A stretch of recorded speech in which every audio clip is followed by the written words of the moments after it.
Hello, welcome back to the Werepuppy story time. Now, it might look a little bit dark in my house, but that's because I am super cozy. It is Tuesday evening for me, and I'm under a blanket, and I've got my comfy clothes on, ready for some reading. So if you want to get comfy while you listen, feel free. So we've read chapter 1 and chapter 2 of the Werepuppy. We're going to read chapter 3 today. Right. Mum looked at the dark circles under Mickey's eyes in the morning. "Oh, we've got to sort this out, Mick," she said.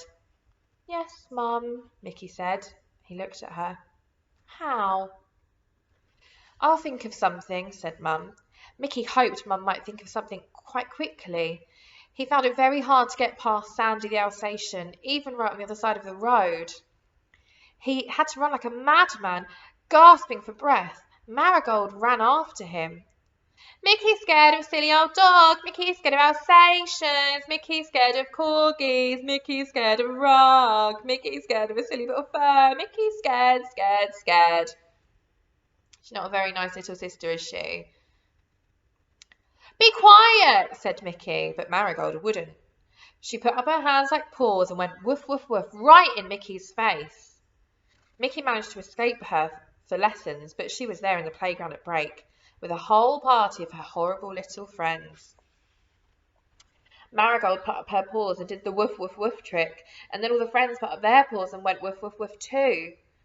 Mickey went scarlet red. She'd told them. He couldn't believe that Marigold would be so hateful. "Oh, silly little babies," he said, trying to sound scornful, but then one of them crept up behind him and went woof right in his ear. Mickey jumped, and they all cackled with laughter. He tried to give them the slip at lunchtime, sloping off by himself behind the bike sheds, but Darren Smith and all his gang were behind the bike sheds too. "What do you want, Mickey Mouse?" said Darren. "Nothing," said Mickey quickly. "Are you spying on us?" No, of course not," Mickey gabbled. "You didn't ever argue with Darren or any of his gang, or you ended up in trouble." "Then clear off, Mickey Mouse. Go on, go and play with the girls." "But I don't like them," said Mickey, though he'd started to walk away. "Mickey, Mickey, woofy, woofy, woof!" Marigold and her cackling friends had spotted him and had him cornered. "Oh, I say, Mickey Mouse plays with the baby girls," said Darren. "I don't play with them," said Mickey, but they were determined to play with him. They danced round in a circle, barking fit to bust. "What are they on about?" said Darren. "Why are they barking at you?"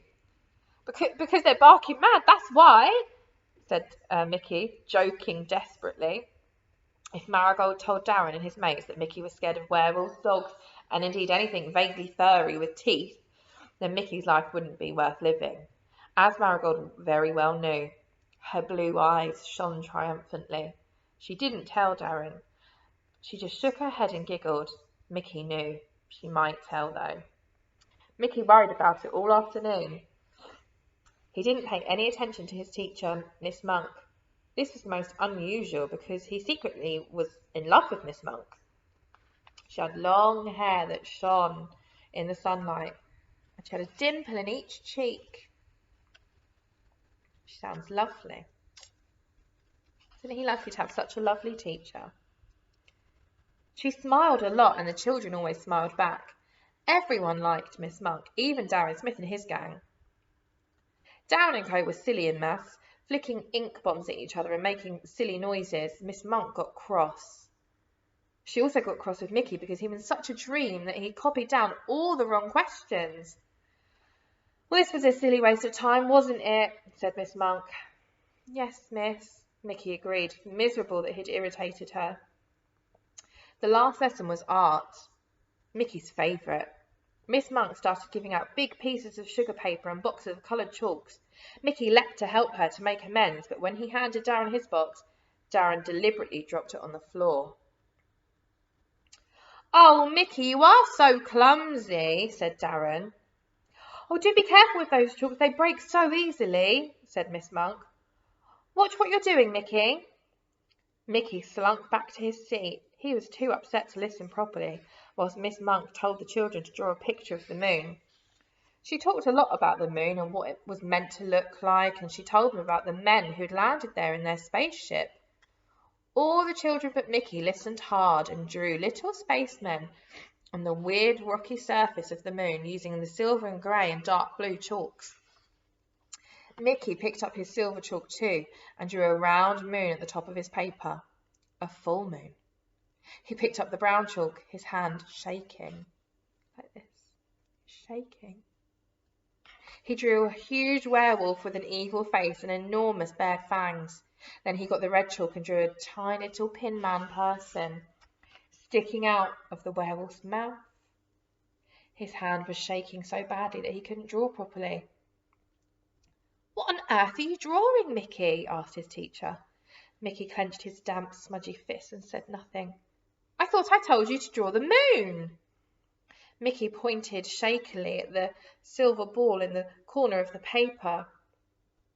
"Okay, so what's this horrible big brown creature?" Mickey swallowed. He couldn't say. They'd all laugh at him. "Let's have a look," said Darren, craning his neck. "I thought you were supposed to be good at drawing, Mickey Mouse. Looks a great big monkey being sick." "I know what this is." All the children but Mickey giggled and spluttered and nudged each other. "Be quiet, Darren. Calm down, all of you. And as for you, Mickey, you'd better stay behind after school and do me a proper picture of the moon. I don't know why you're being so silly." Mickey knew why he was being silly, but he couldn't explain. He stayed sitting at his desk when the bell went and all the other children ran out of the classroom. "Now, Mickey, I am quite cross with you," said Miss Monk, starting to gather up the drawings. Mickey sniffed and bent his head. "You're not usually like this." "I'm sorry, Miss," Mickey mumbled. "Well, I suppose we all do have our off days. You don't have to stay after school. You can do me a picture at home tonight instead. Run along now." Mickey didn't run. He hovered, biting his lip. "What is it, Mickey?" said his teacher, sighing. "Miss, do you believe in werewolves?" "Do I believe in—" "No," said Miss Monk. Mickey helped to gather up the drawings. "You're absolutely sure there's no such thing? Not ever? Not anywhere?" Miss Monk gathered his messy picture and she looked at it carefully. "Ah, I see. A werewolf and a full moon. I'm with you now, Mickey. You mustn't worry about werewolves. They really don't exist. I promise they don't." But then she bent down beside him and whispered in his ear, "Only I'll tell you a secret, Mickey. I got this film from the video shop the other day, Savage Snarl, and it was so creepy that I almost started to believe in werewolves." "Miss, I've seen that film too," Mickey said. "I thought so. We're a silly pair, aren't we? No more horror videos for you." "Okay, Miss Monk." Mickey skipped out to the playground feeling much happier, but then he saw Mum in the Mini parked outside the school gate with Marigold in the back. "Come on, Mickey. All the rest of your class came out ages ago." "Woof, woof, woof," said Marigold, scrabbling at him as he got in the car. "Be quiet," he hissed. He frowned at his mother. "Why have you got the car, Mum? Oh, we're not going shopping, are we?" "We're sort of shopping," said Mum, driving off. "We're off to get a pet."